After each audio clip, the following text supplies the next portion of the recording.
आता आपण एक बादली पाणी घेतलेलं आहे, छोटीशी बादली, लागणारं साहित्य, खुर्ची घेतली आपण, त्यानंतर हा जो पाईप आहे तो पाईप घेतलेला आहे।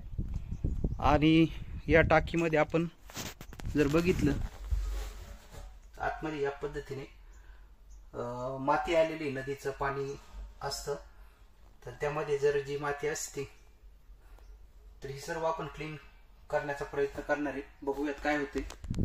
प्रथम आपण हा पाईप आहे तो टाकीमध्ये टाकूयात। या पद्धतीने आपण हा पाईप टाकीमध्ये टाकून ठेवला। आता त्याच्यानंतर या नळीमध्ये आपण पाणी भरून घेऊयात। हे पाणी जे बकेटमध्ये घेतलेले आहे ते पाणी आपण या नळीमध्ये भरून घेऊ।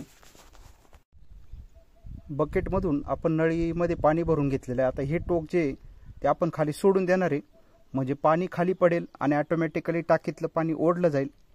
बघूयात आपण आता ही नळी मी खाली सोडून देणार आहे। या पद्धतीने आता पाणी खाली जायला सुरुवात झालेली। आता आपण चेअरवरती उभं राहून हा जो पाईप आहे हा पाईप फक्त रोटेट करत राहायचा। ज्या ठिकाणी माती दिसती